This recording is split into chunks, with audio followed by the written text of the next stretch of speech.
بسم اللہ الرحمن الرحیم۔ دین کی دعوت کے حوالے سے جو بات اور تفصیل قرآن مجید میں بیان ہوئی ہے، اس میں ایک اہم سوال یہ ہے کہ غیر مسلم ممالک کے ساتھ مسلمان ممالک کو دین کی دعوت کا وہ کیا رشتہ ہے جو استوار کرنا چاہیے۔ ہمیں یہ معلوم ہے کہ آج کل ہم جس دنیا میں رہ رہے ہیں وہ ایک گلوبل ولیج ہے، وہ ایک ایسا فنومینا ہے جس میں ہم سب ایک دوسرے کے بہت قریب ہیں، اور یہ آئے دن یہ مسئلہ پیدا ہوتا رہتا ہے کہ ایک مسلمان ملک کا وہ کیا دعوتی تعلق ہے جو کسی غیر مسلم ملک کے ساتھ پیدا ہو۔ اس بارے میں چونکہ بہت افراد و تفریق پائی جاتی ہے اور قرآن مجید کے نصوص کے حوالے سے بعض ایسی انٹرپریٹیشنز کی گئی ہیں، بعض ایسی تعبیرات کی گئی ہیں جو بہت سارے سوالوں کا باعث بنتی ہیں، چنانچہ یہ بہت ضروری ہے کہ اس مسئلے کا ہم اثر نو جائزہ لیں قرآن مجید کی روشنی میں۔ دیکھیے، قرآن مجید کی روشنی میں اگر ہم اس مسئلے کا جائزہ لیتے ہیں تو یہ بات بالکل واضح ہو کے سامنے آتی ہے کہ کچھ چیزیں ہیں جو قرآن مجید رسولوں کے حوالے سے بالکل خاص طور سے بیان کرتا ہے، اور وہ رسولوں کے حوالے ہی سے خاص ہیں، ان کے ساتھ مخصوص ہیں، ان کی تخصیص ہے، ان کے ساتھ وہ اسپیسیفک ہیں، ان کو ہم بالکل بھی ایکسٹینڈ نہیں کر سکتے۔ اور پھر خاص طور سے چونکہ ہمارے اپنے رسول کے بارے میں ہمیں معلوم ہے کہ ان کے جانے کے بعد ان کے صحابہ نے بعض اور ممالک پہ حملے کیے، اور ان حملوں کرنے کے بعد ان کو وہ زیر نگین لے کے آئے، اور اس زیر نگین لانے کی جو نوعیت ہے، چونکہ یہ ہر وقت زیر بحث رہتی ہے، چنانچہ اسی کی اصول پہ یعنی اسی کی تفصیل کو سامنے رکھتے ہوئے ہمارے بہت سارے بلکہ اکثر علماء یہ کہتے ہیں کہ ہمیں بھی اصل میں اسی ایکسپینشنسٹ پالیسی کا مکلف کیا گیا ہے۔ اس کا مطلب یہ ہے کہ ہمیں بھی اپنے ملک کی توسیع کرنی ہے، یعنی اسلام کو پھیلانا ہے اس طریقے سے یہ دنیا بھر میں پھیل جائے، اور ظاہر ہے اس کا طریقہ ان کے نزدیک صرف ایک ہے، اور وہ یہ ہے کہ حملہ کر کے، جہاد کر کے باقی تمام غیر مسلم ممالک کو زیر نگین لے کے آئے، ان کو سبجوگیٹ کیا جائے، ان کو کانکر کیا جائے۔ دوسرے لفظوں میں آپ یہ کہہ سکتے ہیں کہ وہ اس تعبیر کو پیش کرتے ہیں کہ اسلام دور اول میں تلوار سے پھیلا، اور اس تلوار سے چونکہ صحابہ کرام نے تلوار سے اس کو پھیلایا، روم و ایران کی سلطنتوں کو انہیں شکست دی، تو یہی معاملہ آج کل مسلمانوں کو بھی ان کی پیروی میں کرتے ہوئے جب ان کو موقع ملے، ظاہر ہے اس کے لیے قوت باہم پہنچائیں، اپنے آپ کو مضبوط کریں، اپنی ملٹری مائٹ کو اسٹرانگ کریں، مگر اس کو کرنے کے بعد پھر ان پہ یہ واجب ہو جاتا ہے کہ اپنے آس پاس کے غیر مسلم ممالک جو کہ کفر کا جہاں پہ غلبہ ہے یا لادینیت ہے وہاں پہ اس کو وہ حملہ کریں، اور اسی اصول پہ جس اصول پہ صحابہ کرام نے حملہ کیا تھا،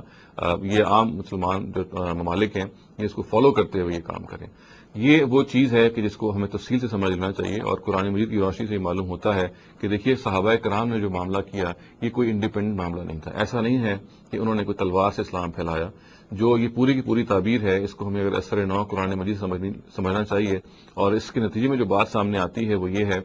کہ قرآن مجید یہ کہتا ہے کہ رسول جو ہیں وہ اللہ تعالیٰ کی طرف سے منکرین حق کو دنیا ہی میں سزا دے دیتے ہیں، یعنی وہ لوگ کہ جو دنیا میں حق کو جانتے بوجھتے ہوئے جھٹلاتے ہیں، اللہ تعالیٰ ان کو دنیا ہی میں تہس نہس کر دیتے ہیں، تاکہ یہ دنیا میں جو ایک لحاظ سے ایک چھوٹی کے روز قیامت برپا ہوتا ہے، وہ اس بڑے روز قیامت پر دلیل بن جائے جس کو ایک دن ہو کے رہنا ہے۔ یہ وہ قانون ہے جو رسولوں کے ساتھ خاص ہے۔ ہمارے اپنے رسول نبی صلی اللہ علیہ وسلم کے حوالے سے جو بات قرآن مجید میں بیان ہوئی ہے وہ بالکل واضح ہے کہ انہوں نے بھی اسی طریقے سے اپنی قوم پہ اتمام حجت کیا، اور پھر وہ لوگ کہ جنہوں نے جانتے بوجھتے ہوئے حق کا انکار کیا ان کو آپ نے سزا دی۔ اور اس کے ساتھ ساتھ یہ بھی معلوم ہے ہمیں کہ مدینے میں جب وہ تھے تو 6 ہجری کے لگ بھگ انہوں نے آس پاس کے بعض علاقوں میں فرما روا اپنے جو قاصد ہیں ان کو بھیجے، ان فرما رواؤں کے پاس جو کہ مثال کے طور پہ روم تھے، ایران ہے، بحرین، یہ 7-8 سلطنتیں ہیں جہاں انہوں نے اپنے قاصد بھیجے اور ان سے کہا کہ میں اللہ تعالیٰ کا رسول ہوں، میں یہ دینونت دنیا میں سرزمین عرب پہ برپا کر رہا ہوں، اور آپ لوگوں کے لیے بھی یہی بہتر ہے کہ آپ اس سلسلے میں اسے سبق حاصل کیجیے اور اسلام کے دائرے میں داخل ہو جائیے، ورنہ اگر آپ نہیں داخل ہوں گے تو آپ بھی اصل میں حق کو جانتے بوجھتے ہوئے انکار کرنے کے مجرم ٹھہریں گے، اور مجھے اللہ تعالیٰ نے اس بات پہ مبعوث کیا ہے کہ وہ لوگ جو حق کو جانتے بوجھتے ہوئے اس کا انکار کریں اس خاص دائرے میں، ان کو ہم سزا دیں۔ چنانچہ اللہ تعالیٰ کی سزا ہے جو نافذ کی جاتی ہے، اور یہ اللہ تعالیٰ کی سزا ہے جو رسولوں کے ذریعے سے نافذ کی جاتی ہے، رسول اپنا بھی اس میں کوئی معاملہ نہیں رکھتا۔ یہ وہ معاملہ ہے جو نبی صلی اللہ علیہ وسلم کو رخصت ہونے جانے کے بعد پھر ان کے صحابہ نے کیا۔ گویا کہ ہم یہ کہہ سکتے ہیں کہ صحابہ کرام نے ایسا نہیں ہے کہ تلوار کے ذریعے سے اسلام پھیلایا یا انہوں نے حملہ کر کے مملکتوں کو زیر نگین لے آیا، اور یہ کوئی ایکسپینشنسٹ پالیسی تھی یا کوئی امپیریلزم تھا، بلکہ یہ اصل میں ایک اللہ تعالیٰ کی سزا تھی۔ یہ اللہ تعالیٰ کا ایک ڈیوائن پلان تھا کہ وہ لوگ کہ جو رسولوں کو حق جانتے بوجھتے ہوئے جھٹلائیں گے اور حق کو جانتے بوجھتے ہوئے جھٹلائیں گے، وہ اس سزا سے ان کو درکنار ہونا پڑے گا، اس سزا کو وہ فیس کریں گے۔ تو یہ اللہ تعالیٰ کی سزا ہے، یعنی منکرین حق کی سزا ہے جس کی پر صحابہ فائز کیے گئے، اور یہ صحابہ کو کوئی انڈیپینڈنٹ عمل نہیں تھا، بلکہ نبی صلی اللہ علیہ وسلم کی اپنی وہ جو شہادت تھی جو وہ دے گئے تھے سرزمین عرب پہ، یہ اس کا صرف اتمام تھا، اس کی صرف تکمیل تھی۔ تو اس پورے کے پورے مشن کو، اس پورے کے پورے معاملے کو اسی تخصیص میں، اسی خصوصیت میں دیکھنا بہت ضروری ہے، ورنہ ظاہر ہے کہ جیسے کہ میں نے عرض کیا پھر یہ ہوگا کہ ہم بھی صحابہ کرام کے حوالے سے اپنے آپ کو اس کے مکلف ٹھہرائیں گے کہ ہمیں بھی یہ کام کرنا ہے۔ یہ معاملہ جیسے کہ میں نے عرض کیا منکرین حق کو سزا دینا، یہ تنہا اللہ تعالیٰ جو ہیں یہ رسولوں کے ذریعے سے کرتے ہیں، یہ کسی عام آدمی کے ذریعے سے کرتے ہی نہیں ہیں، اور نہ ہی ان کی رسپانسبلٹی ہے۔ چنانچہ یہ بات کہ ہمیں اپنا کیا رویہ ہے جو اختیار کرنا ہے غیر مسلم ممالک کے حوالے سے، تو وہ دیکھ لیجئے کہ یہ تو ایک الگ بات ہے بالکل، کہ وہاں اگر کوئی ظلم و ستم ہو رہا ہے، وہاں جبر اگر ہو رہا ہے اور آپ کے پاس اگر طاقت ہے تو ضرور آپ اس ظلم و ستم کو مٹائیں گے۔ تاہم زبردستی زیر نگی لانا کسی ملک کو، یہ کوئی پالیسی ہماری فارن پالیسی کا حصہ نہیں ہوگی کسی مسلم کنٹری کی۔ اس لیے جیسے کہ میں نے عرض کیا کہ یہ پوری کی پوری ایکسپینشنزم ہے، یہ ایکسپینشنزم کا جو لفظ ہے یہ بھی غلط ہے اس کے لیے۔ یہ اصل میں منکرین حق کو سزا تھی جو دور اول میں نبی صلی اللہ علیہ وسلم اور ان کے صحابہ کے ذریعے سے دی گئی، اور انہی کے ساتھ ہی مکمل ہو گئی۔ یہ ایک عام مسلم مملکت کے لیے کوئی اس کے اندر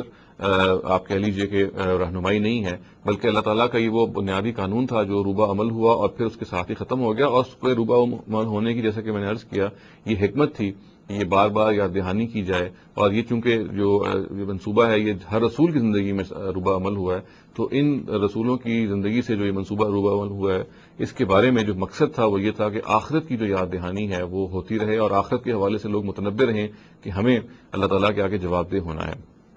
ہمیں آج ایک مسلمان مملکت کی حیثیت سے اگر کوئی مشورہ دینا ہے اپنے حکمرانوں کو تو وہ یہ دینا ہے کہ ان کو ایک داعی بننا ہے، ان کو دوسرے غیر مسلم ممالک کو ظاہر دین کی دعوت دینی ہے، دین پہنچانا ہے، اور ان کو حملہ کر کے زیر نگی نہیں لے کے آنا، اس لیے کہ اسلام کا سرے سے کوئی حکم ہی نہیں ہے۔ جیسے کہ میں نے عرض کیا یہ پورے کا پورا جو انڈیور ہے، یہ پورے کا پورا جو معاملہ ہے یہ منکرین حق کو سزا دینے سے متعلق ہے، اور یہ اللہ تعالیٰ رسولوں کے ذریعے سے دیتے ہیں، یہ عام آدمی سے متعلق کوئی قانون نہیں ہے۔